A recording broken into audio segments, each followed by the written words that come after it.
Nabunyag ang umanig anomalyang kaugnay ng pagpapabayad ni Pangulong Putin Jr. sa ilang miyembro ng kapulisan kapalit ng proteksyon para sa kanyang mga iligal na gawain. Ayon sa mga ulat na tuklasan ng mga otoridad ang umano'y sabuatan sa pagitan ng Pangulo at ng ilang opisyal ng pulisiya upang pagtakpan ang mga iligal na operasyon na kinabibilangan umano ni Pangulong Putin Jr. Lumabas sa mga pagsisiyasat na ginagamit umano ni Pangulong Putin ang kanyang impluwensya at kayamanan upang masiguro ang proteksyon mula sa mga batas na dapat sana ipinapatupad ng kapulisan. Samantala sa mga aligasyon ng pagbabayad sa mga pulis upang hindi mahalungkat ang imbestigasyon ang mga ginagawang katiwalian sa batas. Dahil dito maraming grupo at individual ang nananawagan na managot ang Pangulo at ang mga kasabwat sa kanilang mga maling gawain. Umiigting ang panawagan ng mga mamamayan at ng ilang mambabatas na isailalim sa masusing imbestigasyon si Pangulong Putin at ang mga opisyal ng polisiya na sangkot sa isyu. Hindi pa malinaw kung ano ang magiging hakbang ng palasyo ukol dito, ngunit maraming umaasa na makakamit ang hustisya at ang mga nasa likod ng anomalya ay mananagot sa batas. Ikulong at dapat ikulong. Iyan naman ang sigaw ng taong bayan sa harap ng kontrobersiyang ito. At yan nga ang balitang ating pagkakatutukan. Ngunit bago ang lahat, siguraduhin mag-subscribe at i-hit ang notification bell para sa patuloy na pagtutok sa mga sulyap ng bagong balita sa tunay na boses ng masa.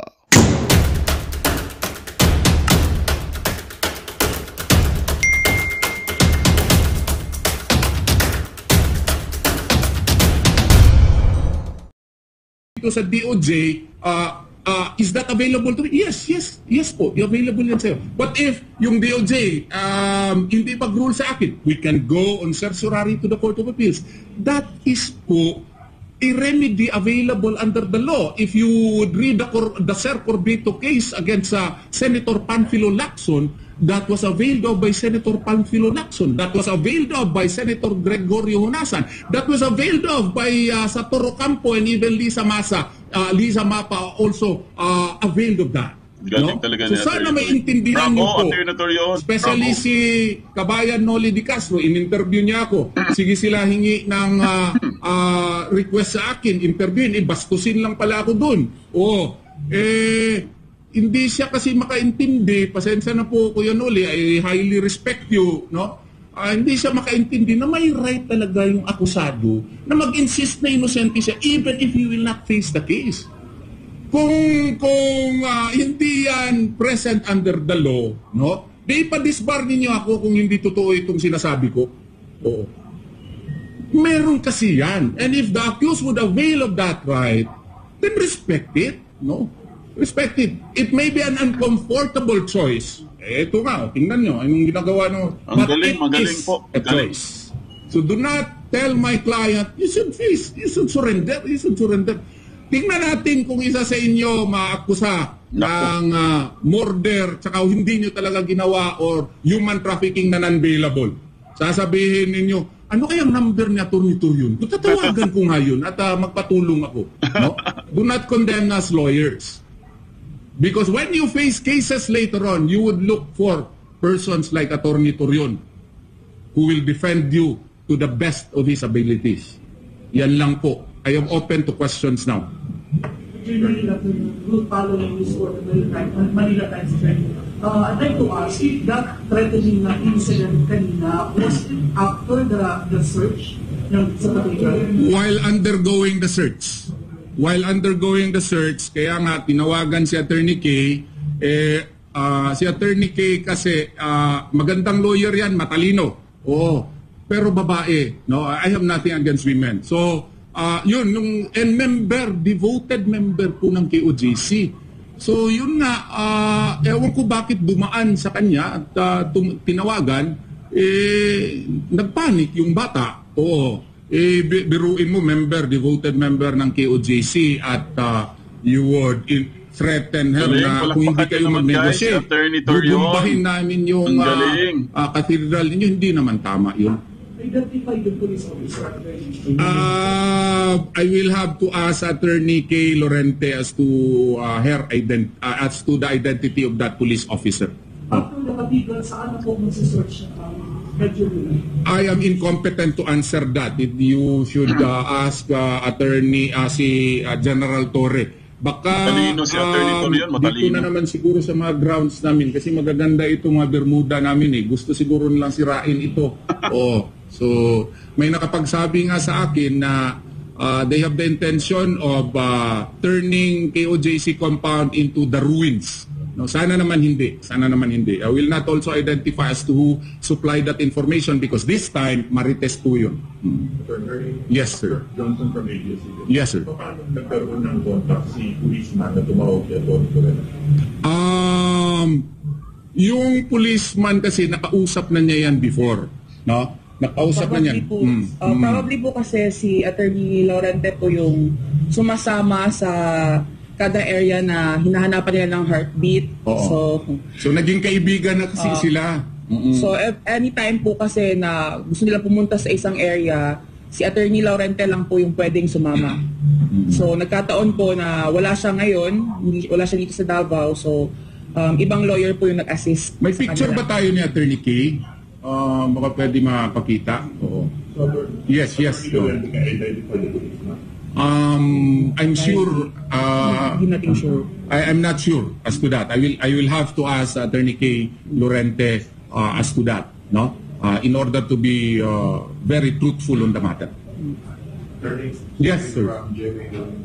Sir, we filed a manifestation today. Ano po yung laman doon and yung mga players natin? Honestly, right after the meeting po, kagabi pa lang, may mga drafts na yung ibang mga associates ko. Pagka morning, nababasa ko na ibang versions nila, no? But I was waiting for the PNP to file a manifestation kasi sila ang nag-promise motion for clarification. Mga 10 o'clock na lang, wala pa. Wala na akong nagawa, I finalized the manifestation. Inunahan na lang namin, hindi na ako makahintay. Ang essence lang dun is pinapakontempt ko po sila. Siguro hindi kaagad yun mag-grant kasi nga pero at least may grounds na kami and if we will be able to present evidences later on, no, baka mag-grant. May mga ibang prayers pa doon na hindi ko pwedeng isabi sa inyo kasi this time, yung sabi nilang sub judice, baka matamaan din naman ako. Okay? Sir, yung JMC, ano po plano? Siyempre may klase. Oo nga, I'm the law dean, kaya nga problema ako dito, no? Ang ginawa ko na lang ay issued a memorandum na online muna kami, no? Online muna kami hanggang ngayon. And I hope and pray na after ng kanilang mga parang stethoscope ang tawag ko ganyan stethoscope, no? Na matapos na po wala talaga. Aalis na po sila. Stethoscope sa doktor? Yes sir. Good afternoon, Attorney Carlo Toliro, in connection with the question of Senator Chavez, I would like to ask, how was the disruption, the disruption of classes of GMC po in terms na yung face-to-face classes, hindi sila their name of their, so, aside affected na lahat ang mga courses of the JMC? Yes, from primary, high school, college, law school, medicine, no? I am really concerned likewise kasi the bar exam is fast approaching and I am confronted with this difficult situation now. I am focusing my attention here and really it has affected our school, no? Medicine likewise, we have a very good medicine program. We have likewise very excellent college programs po, no? But I would like to inform you instead na mag-drop yung aming enrollment sa law school, tumaas pa. Ewan ko bakit, no? But hindi po yan rason. Ang rason ko lang nahihiya po ako sa mga parents po at saka sa mga estudyante ko sa nangyayari pong ito ganun. Kaya nga, isa sa proposal ko po doon sa Senado, kung naalala ninyo, is to make schools as zones of peace. That if there is any police operation to be conducted within school, if ever, no, they should be able to establish Estrada versus Escritor standards. Clear and present danger, yung dangerous tendency, kung meron ba talagang grave necessity to conduct such operation, and this should be, determined by the court, no? Before you would intrude into the sacredness of the grounds of a particular school or even church for that matter. Yes, sir. Attorney Ace po ng Balita Ito. Tanong ko lang balulunod na yung sinasabi nila na banta ng pamubomba. Sana kasi nagdeklara na sila. They had to react kasi nag-post ako sa Facebook, and of course gusto nila maging pogi sa publiko, no? And they want to maintain the motto to serve and protect. Ginawa nila yun, and in fairness to them, that is a very good move po. Yeah, that is a very good move, and I would like to commend the officers who caused that press conference. Thank you po na hindi nyo po bubumbahin ang KOJC compound. Salamat po. Yes, sir. Matalino, no? Galing. Ang galing ni attorney, guys. Ang galing. Doon yun sa may JMC yun. So nakita niyo na, sir? Hindi nga kami pasok eh. Cut po yung power doon. Wala pong madilim. Madilim po doon. Yes, sir. Will you file a case po doon sa police officer who allegedly sent those bombs? Sabi ko ba I don't know how to answer that, but of course, yes. Yes, sir. Attorney, until now, hindi pa rin po kasama representative of the UAC. Doon, in fairness, at 7 o'clock in the morning, inalaw na nila. In fairness sa kanila, para talaga, no? Pero kahapon pa po sila nag-start dyan, ha? O kahapon pa, hanggang nagabihan. Even after the service of the writ of amparo, no? Sila dito, pag-serve ng TPO, nag-barricade pa nga kaagad sila kaagad. Instead na to comply with the order ng TPO, binarikada instead yung cathedral. Di ba? Klaro naman doon that they should not hinder the petitioners' academic, religious exercise of the rights. Pero instead, ang ginawa nila, binarikada yung cathedral. Yung cathedral po, yan po ang simbahan. Parang kung sa aming mga Muslim, yan po ang masjid. Kaya nakita nyo kagabi, yung mga members po ng KOJC, sa labas na lang po nag-conduct ng kanilang devotional prayers po. Yes, sir. Is your reaction po dun sa sinabi ng Dead Every Night? Hindi kasama yung operation ng PNP inside dun sa mismong order. That is their opinion on the matter, but if you will read the rationale behind the issuance of the temporary restraining order, on the second page, it clearly states that the restrictions and control of the Philippine National Police, no? So, meaning, the cease and desist order, ordering the PNP to restrain from committing any act or omission that violates the petitioner's right to life, liberty, or property, no? Covers their presence here, because the issuance of the TPO, no, was precisely done to eliminate PNP's restriction and control of the premises. Their presence here. Kasi sa tingin po namin, na-serve na yung warrant of arrest. Wala si Pastor Apollo Sikibuloy po dito. No? So, sana maintindihan nila yun. Sana maintindihan. Yes, Attorney Martin Bano, pag-aisapan natin, napapatuloy pa rin ang operation ng PNP dito. Gaano na po karami o kalaki ang nasira sa mga structures ba dito sa loob ng PNP?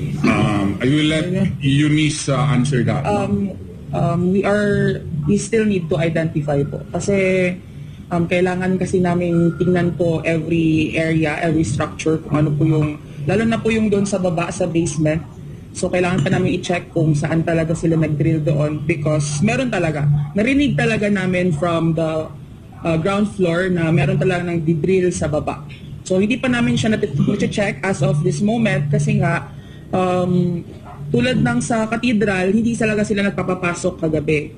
And cut yung power doon sa dyan po na face, yung third face ng basement, third phase po ng GMC. And I would like to inform you, sir, no? We already wrote I hope the city government of Davao will not be offended if I will do this. But we already wrote a formal letter informing the city engineer's office, no?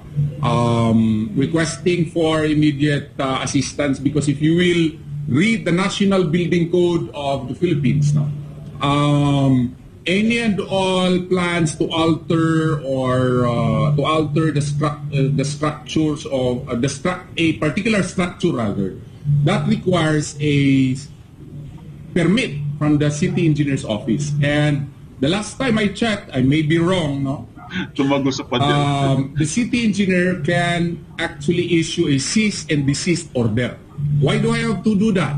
Why do I have to do that? Simply because of the fact na they are now stethoscoping, pardon the word, no, the sacred grounds of the cathedral. What will be the next, step that will be conducted by the PNP? No, it's either to drill it, or the cathedral drill it, or really bomb it, right? In order for them to find out if Pastor Apollo C. Kibuloy is actually there, no? Sa tingin ko, kailangan yan ng City Engineer's Office na permit. Kasi that will affect the... I'm not saying that is legal, ha? Sa aking palagay po, illegal yan. Pero isa sa mga step dyan, kailangan mo i-determine what if ma-affect yung structural integrity po ng building. Parang buang babayaran ba nila? Mahal-mahal yan. Sinong magbabayad sa amin? Pwede ba i-require muna ng bond? Ban. Kasi kung sabihin natin wala pala dyan. Sinong magbabayad sa amin ngayon? Sabihin mo, ay sorry ha, wala pala siya dyan. Ganun lang. Hindi naman po pwedeng ganyan. So there should be some sort of rules that have to be followed. What if he is not there? May saltik na si Tory, guys. That is owned by KOJC. Who will pay us? Require mo na ban. Put up ka ng ban dyan. Siguro mga 50 million lang siguro. Before mo gawain yan. Bantayan mo. Lakay, wag naman masyado marami siguro.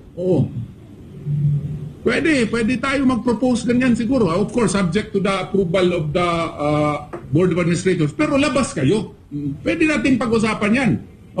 Labas kayo kasi hindi na talaga kayo welcome po dito, mga PNP. Ako, kaibigan ako ng mga pulis. Dami ko mga pulis na mga kliyente dati, hanggang ngayon. Labas muna kayo, pwede natin pag-usapan doon sa korte. We will define the parameters of your search. In the meantime, lagay muna kayo ng mga personnel dyan, mga 5, siguro 10. Na ma-assure kayo na walang tatakas. To diffuse the tension, pwede kami dyan, ha? Pwede, that's subject to discussion. Pero alis muna kayo dito kasi tapos na po yung service ng warrant niyo. Pero kung gusto niyo yung pag-usapan, si General Marbil, no? Si Secretary Abalos, parang mabait pala si Secretary Abalos in fairness to him. So, Secretary, baka pwede natin yung pag-usapan. Huwag kayong magtawag dun sa dalagita namin na abogada. Dito sa akin magtawag. Pwede natin pag-usapan yan. Lalaki. Sir, siguro daw yung phone nyo. Tama ba? Ano update sa phone nyo? Pinapa-check ko nga kasi ito pa. Galing-galing talaga eh. May mga text blast na lumabas 2 nights ago siguro. Na I had to explain, di ako yan. Na nagsasabi na ano nga ba yung ito. KOJC followers take arrest, Attorney Israelito Turion. KOJC followers do not negotiate on the basis of a politicized situation. Do not compare things and events. The real situation is based on a warrant of arrest of Apollo Kibuloy et al. No? KOJC followers, do not be pretentious. The oppressor is your pastor Apollo Kibuloy, not anybody else. Your pastor molested your followers. That's the wrong apostrophe, the facts, no?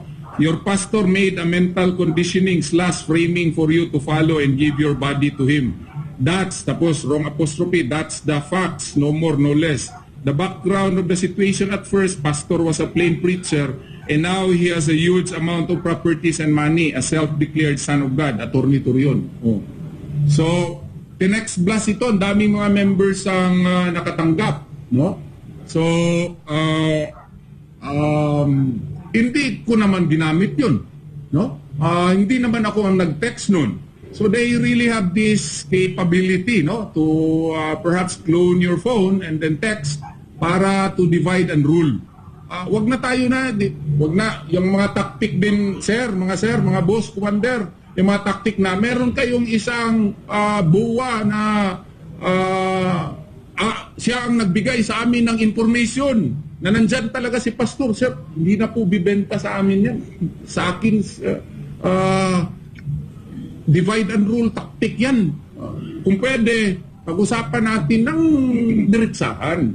Yung in good faith ba? Huwag na kayong magawa ng istorya na si minister ganito, siya ang nagsabi sa amin, nabigyan namin siya ng 10 million. Kaya sigurado kami na nandyan si pastor. Nabigyan daw ng 10 million, bakit wala pa rin pera itong minister nito? Tapos, meron naman ito, yung babae na kasama dyan. Yan ang source namin, nandun daw sa may JMC daw, sa likod daw, may bunker daw dyan. Sir, wala na tayo pong ganyan. Kung gusto nyo ng wala talaga si pastor dito. Tapusin natin po ito. Please lang, kung gusto nyo talaga maghanap si pastor dyan sa KOJC Cathedral, no? Pag-usapan natin sa korte, lagyan natin ng mga parameters kasi sacred ground yan. Lagay muna kayo ng mga 10 tao siguro dyan, pero labas muna kayo, no? And then we will have to agree as to how you will conduct your intrusive search, no? Pag-usapan natin kung jackhammerin nyo ba yan o ano ba yan, anong gagawin nyo. Pero dapat through the instrumentality of a court. Huwag nyo pong gawain na parang kayo na po ang may-ari. Hindi po sa inyo yan.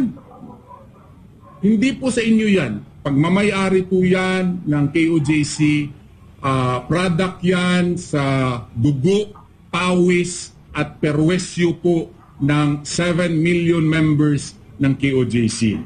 So, pwede natin kung 100% sure talaga kayo na nandyan si pastor, pwede natin pag-usapan. Mag-iwan kayo ng mga 10 tao dyan na i-cordon ninyo. Hindi naman siguro kailangan ng 1,000 people dyan. 10 tao, cordon nyo in the meantime. Usap tayo sa korte kung anong gawain para ang korte ang magawa ng parameters. Kung anong gawain ninyo. Okay kami dyan na proposal. Pero, yes, ma'am. Yung cathedral pala, hindi pa na-search? Ilang beses na nila yan na-search? Ilang beses na po? Day 1 pa lang. Yung cathedral kasi namin, ma'am, the whole 30 hectares dito, yung cathedral namin especially, sagrado po yan para sa amin. Kagaya sa atin po, baba po yung religion natin, paniniwala, yung mga simbahan, sagrado po yan. Hindi na po kami nakakasimba Sunday. Nagdi-devotional po kami dyan every 3 hours po. Yun po ang weapon namin. Wala kaming baril dito. Wala kaming mga armas dito, paputok, droga, kung ano mga pinag-iisipan nila. Wala po kami ginagawa. Basta naglilingkod po kami sa Diyos dito. Kahit na iba-iba yung kahit konting respeto lang po. Konting respeto lang po, ma'am. Meron mo papasukin mo dito 3,000, 4,000 mga policemen. Natutulog po yung mga babae dyan sa JMC po, sa basement po. Pinapaalis, alas 10, alas 11 ng gabi kasi magsusearch sila. Natutulog na lang po yung mga kasama. Walang po kami halos tulog hanggang ngayon po. Kasi nandyan po sila lahat. Ito po mga konting respeto lang po. May eskwelahan po kami. Wala pong pasok. Paano kung makapasok? Nandyan yung mga polis nakabantay. May armado pa ng mga baril. Community po ito, ma'am. Marami po nakatira dito. Matanda, bata. Kami po. Dito na ba ako lumaki? 7 years old, nandito na po ako. Now, I'm 40 years old po. Yung mga pagbibintang po ninyo sa ministry po nito, I don't blame you. You don't know pastor. Hindi nyo alam paano kami inalagaan dito. Kung alam namin may pagmumulis na dito, ako mismo umalis na po ako, ma'am. Tagal na panahon. But why we defend? Because this is our home. Tinuruan kami ng kabutihan po dito.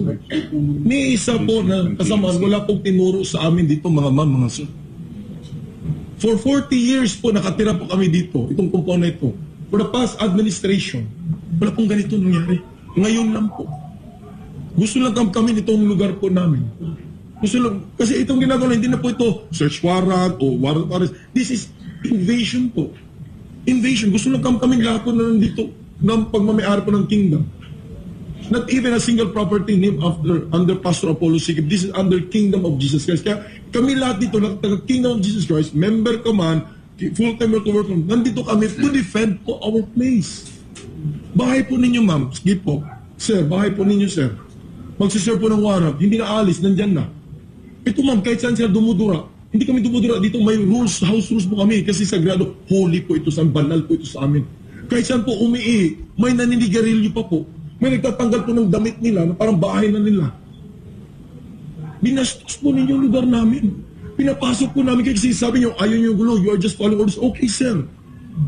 Habang nag-negotiation tayo dyan, you are giving us 30 minutes po, General Torre. How come po, pumasok at giniba nyo po yung kural namin sa likod and we can provide the videos. Nagtirgas pa po kayo. Yung po sa dahilan, bakit namatay yung kasamahan namin? And you are, minaliit nyo po, namatay dahil sa over-fatigue daw. Ganun po, namatayan kami, ma'am. Namatayan po kami. Marami pong nakulas, marami po ang nagkasakit, marami po. Diyos ko. Bakit hindi nyo inalaw na papasok yung request namin ng 911 na from City Government Davao? Kasi yung itong katera, ginawa namin lahat ng pasyente namin dyan po namin in-stock, ma'am. Kailangan po siyang dalhin sa ospital. Anong ginawa po ninyo? You just let the doctors bumaba doon sa bus, pinalakad nyo po papunta sa katedral. Ganun na po tayo kagarapalan? Wala ba? Hindi nakikinig ng katwiran. Hindi po nakikinig, ma'am. And sinabi niya, hindi kami nakikinig sa baliktad po lahat. Tori, you are a great deceiver. Nakikinig kami, sinungaling po kayo. Tao po kami kausap. Tao po kami, ma'am, kausap.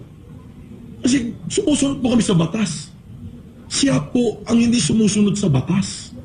May court of order na po. Bakit hindi po kayo aalis? We are demanding you to get out of our property po. Bahay po namin ito.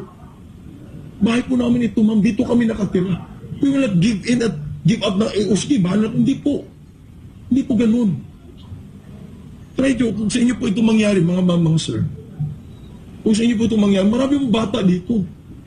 Makakita po ng pulis, nanginginig, sumisigaw sa takot po. Hindi namin alam paano po yan i-control. Okay lang po kami, nasanay kami from June 10 na ginawa nila yun. Until now, hindi pa po nakarecover. Eh na naman po, excessive use of force, that is really absolute abuse of power and authority po. Lahat po na ginawa nila dito. Saksi po kayo, no? Kahit saan na kasi natutulog lahat, nagkalat po lahat. Lugar po namin ito, ma'am. Amin po ito. Blood, sweat, and tears po, pinundar po namin dito. And you have the guts and the audacity na ibuli kami, na insultuhin po kami dito. We never force you to believe the kingdom doctrine kung anong tinulog ni Pastor. Hindi po kami namimili. Kung ayaw maniwala, go ahead po. But this is not about religion anymore. This is about human rights. And then the president issued na maximum tolerance, walang inapakan ng human rights. Mga buta ko po ba, President? Binuto po namin kayo. Sinuportahan po namin kayo. Bulag po ba kayo? Magandang balita ang hatid namin sa inyo ngayong araw. Sa pagtatapos ng aming balitaan, nagbigay kami ng mga mahalagang impormasyon. Maraming salamat sa pagtutok at pagsuporta sa aming programa. Huwag kalimutang manatili sa mga susunod na araw para sa mga bagong balita at mga kwento na dapat nating abangan. Mula sa Boses ng Masa, magandang araw, Pilipinas!